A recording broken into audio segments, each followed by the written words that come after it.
Hello दोस्तों, welcome to my YouTube channel. दोस्तों, मेरे प्यारे फौजी भाइयों एवं सिविल पेंशनरों, मेरे चैनल पर आपका स्वागत है। मैं आपको 8वां वेतन आयोग के बाद कितनी पे और पेंशन सैलरी बढ़ जाएगी उसके बारे में जानकारी देने वाला हूं। कृपया आप मेरे चैनल पर बने रहें, ज़्यादा लाइक कीजिएगा और सब्सक्राइब कीजिएगा। दोस्तों, 8वां वेतन आयोग की गठन 16 जनवरी को प्रधानमंत्री की अध्यक्षता में मंजूरी मिल गई है।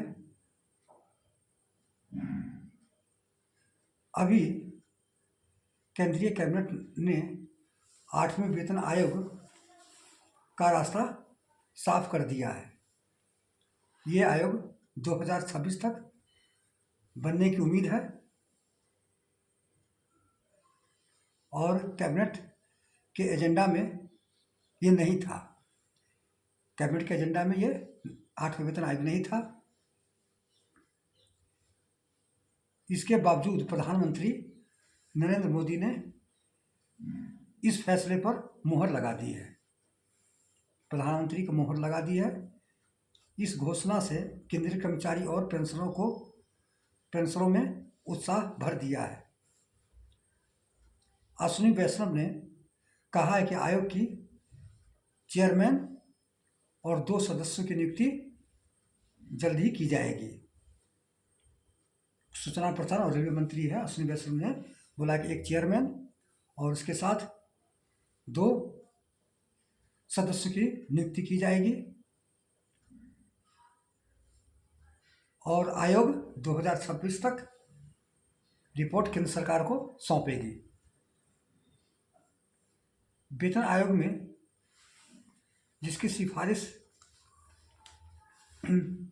जनवरी 2016 में लागू हुई थी, वह साल 2026 में समय सीमा समाप्त हो रहा है।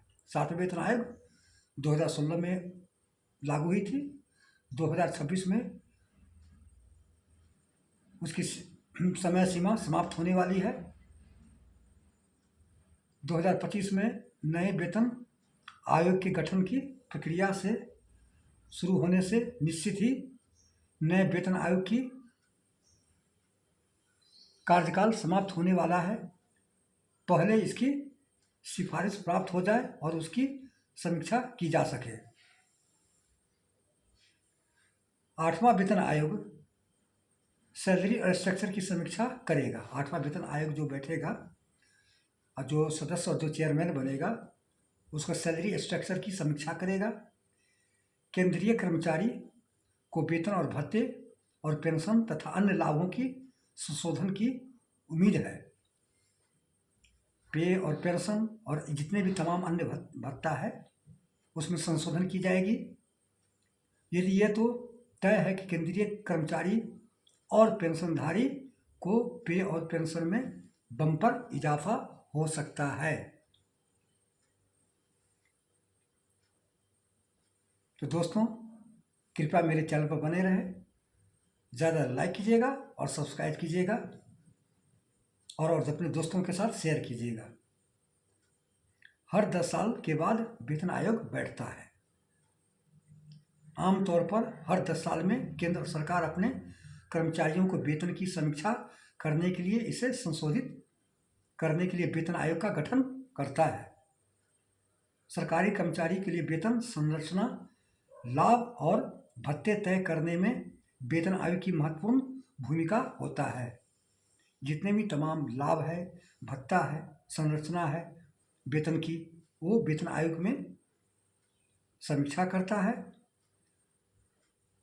और वेतन आयोग की महत्वपूर्ण भूमिकाओं होता है। सैलरी स्ट्रक्चर की समीक्षा की प्रक्रिया में महंगाई देखा जाता है, आर्थिक स्थिति और कर्मचारी के कल्याण जैसे पहलुओं पर विचार किया जाता है।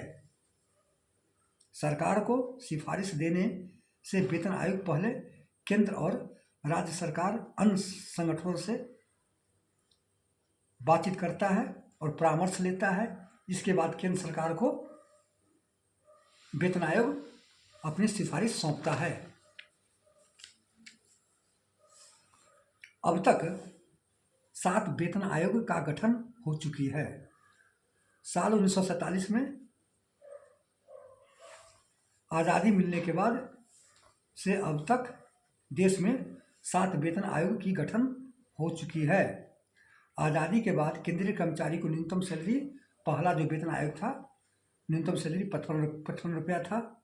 अधिकतम वेतन 2000 रुपया था। सन 2016 और 17 में केंद्र सरकार के खर्च में 1 लाख करोड़ की खर्च की बढ़ोतरी हुई थी और आर्थिक बोझ पड़ा था केंद्र सरकार के ऊपर। अब 8वें वेतन आयोग कर्मचारी के सैलरी और स्ट्रक्चर की समीक्षा करेगा और 7वें वेतन आयोग का कार्यकाल सन 2026 में समाप्त हो रहा है।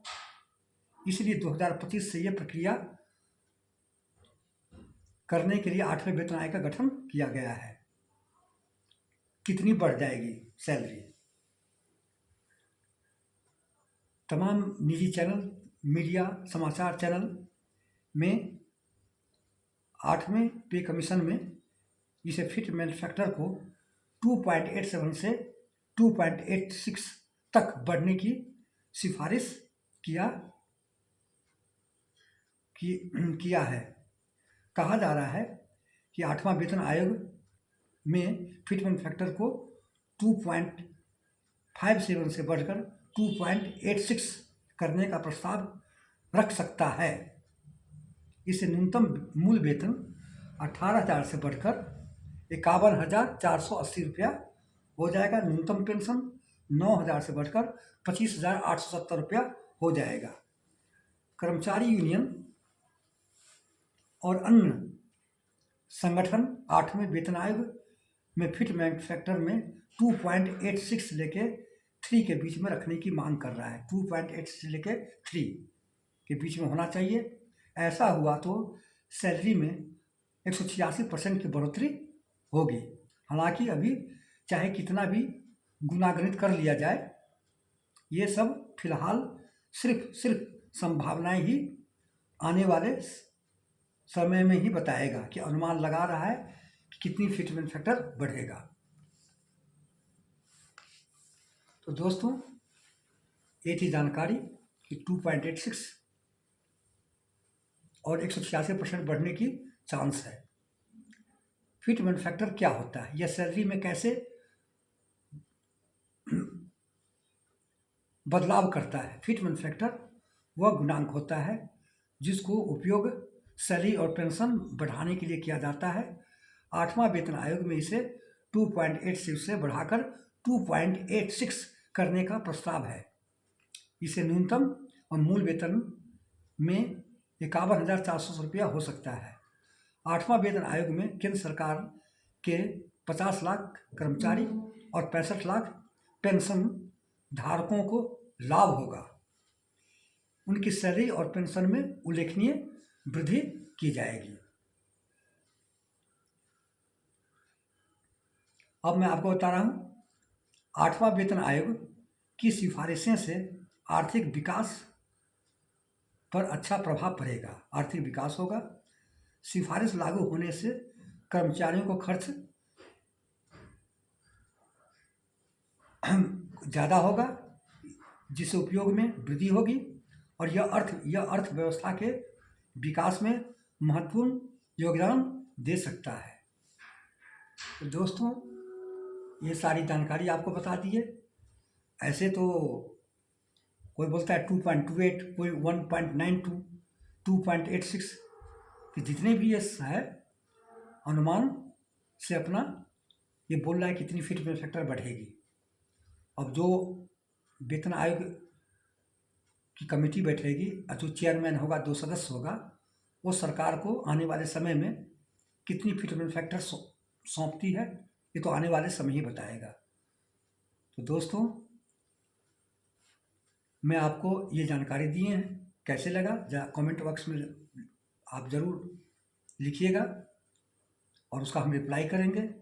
ज़्यादा लाइक कीजिएगा सब्सक्राइब कीजिएगा। जय हिंद, जय भारत, नमस्ते।